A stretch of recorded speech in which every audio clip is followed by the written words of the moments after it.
안녕하십니까. 선한제자교회 성도 여러분. 네, 2022년 7월 15일 금요일 아침이 밝아오고 있습니다. 벌써 또 주말이 다가왔죠. 네, 오늘은 어제 이어서 24번째 이야기, 누가 하나님의 백성일까? 두 번째 시간이죠. 출애굽의 하나님이심을 암시하는 배경이라는 제목으로 오늘 본문 요한복음 6장 1절부터 4절까지 함께 말씀을 보도록 하겠습니다. 자, 우리 처음에 어제 시작하면서 요한복음 6장은 6월절을 배경으로 하고 있다. 그렇죠? 요한복음 5장은 안식일을 배경으로 해서 이야기가 전개되었고, 그래서 창조의 하나님에 대해서 우리가 배웠고, 이제 6장 6월절을 배경으로 해서 예수님은 구원의 하나님이시다. 바로 그 출애굽의 하나님, 그렇죠? 홍해를 가르시고 만나를 내리시고 했던 그 출애굽의 하나님, 그 출애굽의 하나님이 바로 예수님이다라는 사실이죠. 그래서 요한복음 6장 이야기는 저자 요한이 예수님이 바로 이스라엘을 애굽에서 이끌어내셔서 광야에서 만나와 메추라기를 먹이시고, 그렇죠? 불기둥과 구름기둥으로 보호하시고 반석에서 나온 물을 내시고, 그래서 그 물을 먹이시며 또 결국에는 그 가나안 땅으로 인도하신 하나님, 바로 그 하나님이 예수님이다 라는 사실을 우리에게 가르쳐 주고 있죠. 그런데 중요한 것은 정작 그 유대인들은 예수님을 모세의 후계자 정도로 생각했습니다. 모세의 후계자. 그래서 모세의 후계자라는 의미가 그들한테 어떤 의미냐?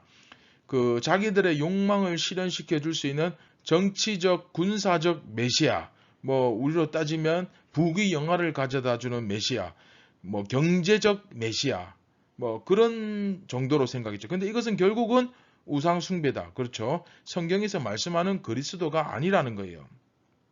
자기들이 만들어 놓은 정치적, 군사적 메시아죠. 그리고 이 말의 의미인 즉선 결과적으로 이야기하면 이들은 그 하나님을 나름대로 자기들이 다 섬긴다 했지만, 그러나 실제적으로 하나님의 통치를 받고자 하지는 않았다는 의미입니다. 그렇죠? 그래서 우리가 정말 참 믿음을 소유했는가, 내가 하나님의 백성인가, 이렇게 점검할 때 첫 번째가 무엇입니까? 나는 과연 하나님의 통치를 받고 있는가, 정말 받고자 하는가, 그렇죠? 그것을 살펴보면 된다고 말씀드렸습니다.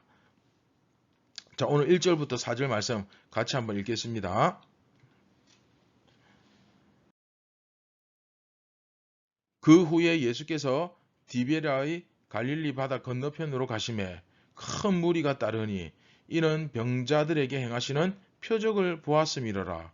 예수께서 산에 오르사 제자들과 함께 거기 앉으시니 마침 유대인의 명절인 유월절이 가까운지라. 아멘. 네, 지난 시간 말씀드린 대로 오늘 말씀은 이 이야기가 출애굽의 이스라엘을 배경으로 하고 있고, 그 출애굽의 하나님이 예수님이심을 나타내는 거구나, 상징적으로 지금 그 이야기하고 있구나 하는 것을 알 수 있을 만한 장치들이 곳곳에 다 이렇게 배치가 되어 있습니다. 우선 자 보세요. 6월절이죠. 6월절. 이스라엘이 애굽에서 나온 것을 기념하는 날이 6월절이잖아요. 그리고 디베랴 바다. 자, 첫 번째 힌트가 6월절이고, 그 다음에 디베랴 바다, 그 갈릴리 바다 건너편으로 가셨습니다. 가셨다. 그렇죠? 이런 표현이 있잖아요. 그 갈릴리 건너편으로 가셨다. 그 홍해를 건너지 않습니까? 출애굽 때. 마찬가지로 이 바다를 건너의 이미지가 여기서 그 제시가 되고 있는 거죠. 그리고 이제 큰 무리가 나오죠. 큰 무리. 출애굽 때도 남자 어른만 60만 대군, 거기다가 여자와 아이들과 또 노인들과 또 허다한 잡족들, 그 유대인들은 아니지만 뭐 이방인들이지만 어쨌든 거기서 함께 노예 생활을 하고 또 거기서 같이 있던 그 잡족들, 여러 나라 족속들이 그들과 함께 나왔다고 기록되어 있으니까 이걸 다 세면은 정말 어마어마하겠죠. 그리고 또한 이들이 표적을 보았다. 그러니까 애굽에서 열재앙이 일어나는 것을 보고 그들이 나오거든요. 마찬가지로 오늘 본문에 나오는 이 무리들도 예수님께서 일으키시는 그 표적을 보고 따랐다라는 것을 기록하고 있습니다. 또한 예수님은 제자들과 함께 산에 오르시죠. 네, 시내산. 그걸 이제 나타내는 거죠. 자, 정리해 보면 화면 보시면 잘 정리가 되어 있죠. 자, 유월절. 그렇죠. 이것 자체도 유월절도 애굽에서 나온 것을 기념하는 날이고 그 다음에 바다 건너편 그렇죠. 홍해를 건넌 이스라엘을 연상시키고 그 다음에 표적 그 애굽에 나타난 열재앙들 그 다음에 큰 무리가 따름 이건 뭡니까? 이스라엘의 그 출애굽 그걸 연상시키죠. 또 제자들과 함께 산에 오르신 건 역시 네, 시내산 그걸 떠올리게 하는 장치죠. 이런 식으로 우리가 성경에 조금만 정통하고 제대로 깨어있고 우리가 영적으로 의식이 있다면 이런 것들을 충분히 찾을 수 있습니다. 재미있는 것은 큰 무리가 따르니까 자 여기서부터 좀 중요합니다. 예수님께서 산에 오르셨습니다. 왜 산에 올랐다고요?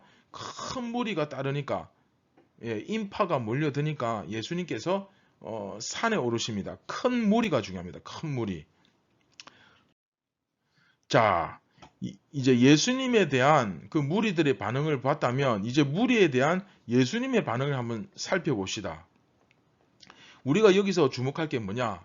그 무리에 대한 예수님의 반응입니다. 반응인데 예수님은 무리가 예수님을 따라오니까 산에 올라가셔서 제자들과 함께 앉으십니다.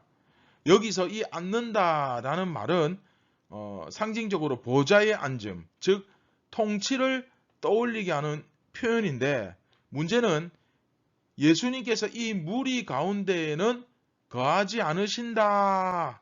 이제 이게 중요합니다. 이런 면에서 요한복음과 공관복음이 조금 다릅니다. 공관복음에서는 예수님이 그들을 막 이렇게 불쌍히 여기셔서 그들 가운데 함께 거하시고 그들 가운데 들어가셔서 그들을 가르치시고 치유하시고 싸매어 주시고 뭐 이런 내용들이 기록되어 있습니다. 그런데 요한복음에서는 저들과 이렇게 거리두기를 하시죠. 네, 거리두기. 거리를 두시는 듯한 그런 표현을 쓰고 있습니다. 아마 여러분 성경을 이제 복음서를 읽다 보면 아마 한 번쯤은 이런 궁금증을 가졌을 거예요. 왜 예수님께서 이들과 자꾸 떨어지려고 할까? 거리를 두실까? 예수님은 항상 한마디로 말씀드리면 항상 그랬습니다. 예수님은 항상 무리와 제자들을 네, 항상 구분하셨어요. 무리와 제자들. 제자들은 누굽니까? 자기 백성들. 그렇죠? 하나님의 백성들. 그 무리와 제자들을 항상 구분하셨어요. 이건 어찌 보면 우리 예전에 그 마가복음 할 때 기억나시죠? 마가복음에서도 어렴풋이 아마 공통적으로 나오는 모습이죠. 무리와 제자를 구분하셨잖아요.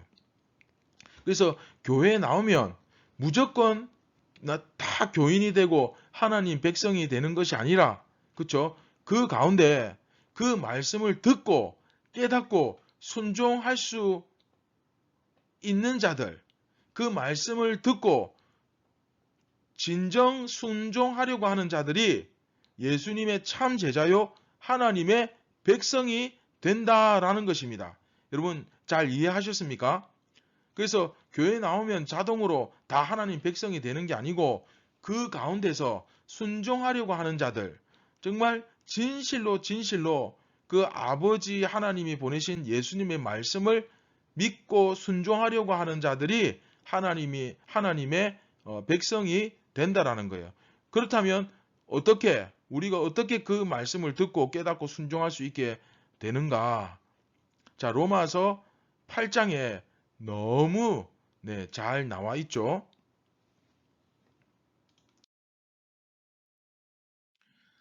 자, 로마서 8장 28절 말씀. 다 같이 한번 읽어봅시다. 시작. 하나님을 사랑하는 자, 곧 그 뜻대로 부르심을 입은 자들에게는 모든 것이 합력하여 선을 이루느니라. 아멘. 네, 하나님을 사랑하는 자입니다. 우리가 어떻게 하나님의 말씀에 순종합니까? 우리는 근본부터 뿌리부터 죄인이기 때문에 사실 순종할 수가 없습니다. 또 순종하려고 노력해봤지만 너무 힘들어요. 그런데 방법이 하나 있습니다. 어떻게 하면 됩니까? 네, 하나님을 사랑하게 되면 이게 신기하게 정말 기적처럼 이게 가능해집니다. 예.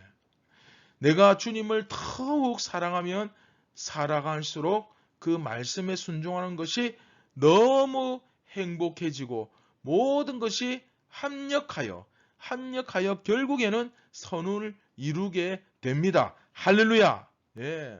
그래서 우리 지난번에도 불렀지만 다만 내 비는 말 내 구주 예수를 그 다음에 어떻게 합니까? 더욱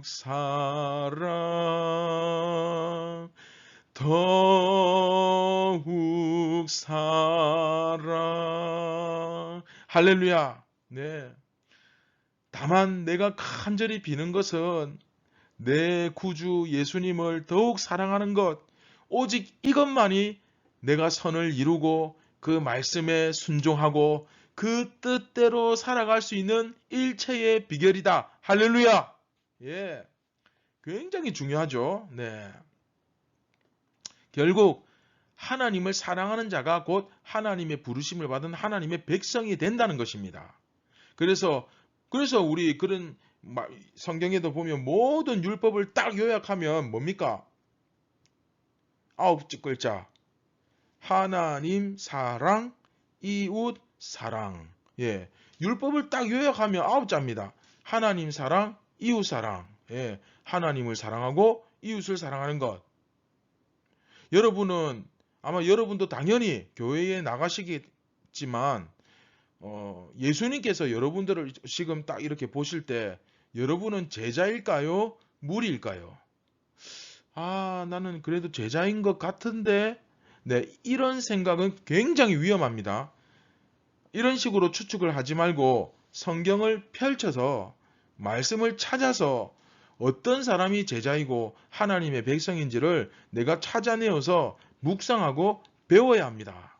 그리고 그 진리의 나를 갖다 맞추어야지 자칫 내 생각이나 내 느낌에 그 잣대를 맞추면 나중에 정말 큰일 납니다. 뭐 이 정도면 되지 않을까? 뭐 이렇게 하면 괜찮지 않을까? 여러분 정말 그런 습관이나 행동은 위험한 겁니다. 반드시 버리셔야 돼요. 왜냐하면 이게 우리의 생명과 직결되는 문제잖아요. 우리가 구원을 받느냐 아니면 받지 못하는 영원한 심판에 놓여서 지옥불에 떨어지느냐 거기서 건접을 받아 천국에서 영원히 행복하게 사느냐 이 평생에 달린 문제입니다. 이게 여러분 지금도 수능 이제 조금 있으면 수능 치잖아요. 그때 되면 얼마나 고3들이 거기에 목매달고 또 예수 안 믿는 사람들은 막 나가서 막 비나이다 기도하고 막 난리가 나잖아요. 근데 여러분 왜 그렇게 합니까? 그 아이들 좋은 대학 가서 좋은 직장 구하려고 그 아이들 미래가 달린 문제잖아요. 근데 진짜 우리의 미래가 달린 문제는 뭡니까? 네. 나는 정말 하나님의 백성인가? 나는 예수님의 제자인가? 그 말인즉슨 나는 교회인가? 예. 다 연결되잖아요, 지금. 이 문제가 가장 중요한 문제 아닙니까? 오늘 사랑하는 성도 여러분, 선한제자교회 성도 여러분, 정말로 오늘 나 자신을 하나님 아버지의 눈으로, 하나님의 시선으로 돌아볼 수 있기를 주님의 이름으로 축원드립니다. 그리고 정말 하나님께 하나님 아버지를 내가 인격적으로 막 내가 어떤 조건 때문에 사랑하는 것이 아니라 정말로 내가 말씀을 알아가면 알아갈수록 이 하나님이 너무 고맙고 그래서 하나님을 사랑하지 않을 수가 없고 그래서 그런 하나님을 사랑하는 마음을 주시옵소서. 그래서 하나님을 사랑할 수 있기를 내가 원합니다. 그렇게 간절히 우리가 다 기도할 수 있었으면 좋겠습니다. 그래서 내가 막 구원받기 위해서 내가 하나님 믿어야지 막 그렇게 믿는 것이 아니라 정말로 내가 하나님을 이제 알고 나니까 말씀을 통해서 깨닫고 나니까 이건 뭐 굳이 구원을 떠나서 내가 하나님을 사랑하지 않을 수가 없는 거예요. 이게 바로 여러분 인격적인 진정한 신앙입니다. 바로 하나님은 이것을 원하시는 거예요. 우리가 막 하나님을 위해서 막 대단한 일을 하고 엄청난 헌금을 드리고 그것도 귀하지만 정말 귀한 건 하나님 원하시는 건 무엇입니까? 너의 그 마음을 다오. 진심을 달라는 거예요. 진심을. 그래서 찬양을 할 때도 진심을 담아서 또 하나님 앞에 예물을 드릴 때도 허투루 습관적으로 하지 말고 정말 진심을 담아서 그리고 하나님을 찬양할 때도 내 진심의 마음을 담아서 그래서 오늘도 내 구주 예수를 더욱 사랑하시는 그런 주님의 귀한 성도들 되시기를 주님의 이름으로 축원드립니다. 다 함께 말씀을 기억하시면서 우리 같이 기도하시겠습니다.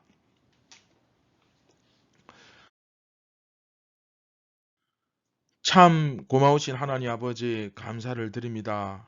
오늘 우리가 배운 말씀, 오늘 우리가 깨달은 이 말씀 잊지 않고 오늘도 정말 내 온 진심과 마음을 다하여 하나님을 사랑하며 그 마음 가지고 이 땅에서 죄 많은 세상 가운데서 살아갈 수 있도록 믿음의 백성으로서 살아갈 수 있도록 성령님 우리에게 힘을 주시고 역사하여 주시옵소서. 우리의 힘으로는 도무지 하나님을 사랑할 수 없습니다. 우리의 의지와 노력으로는 도저히 예수 그리스도를 그 주님을 우리가 알아갈 수 없습니다. 성령님 이 시간 역사하여 주셔서 감화감동하여 주셔서 정말로 우리가 하나님의 사랑에 흠뻑 젖어들게 하여 주시고 말씀을 통하여 그 아버지의 마음을 깨닫게 하여 주시고 그래서 믿어야지 해서 믿는 것이 아니라 정말 하나님 아버지를 내 뜨거운 가슴으로 진심으로 사랑하지 않을 수 없는 그런 인격적인 사랑과 교제가 그 하나님과의 교통이 오늘도 일어나게 하여 주시옵소서. 한 사람 한 사람에게 이런 놀라운 은혜가 함께하기를 간절히 기도드립니다. 모든 영광을 하나님께 올려드립니다. 예수님의 이름으로 기도드립니다. 아멘. 네, 오늘 하루도 승리하시고 정말 하나님을 진정으로 뜨겁게 사랑하시는 여러분들 되시기를 주님의 이름으로 축원드립니다. 감사합니다.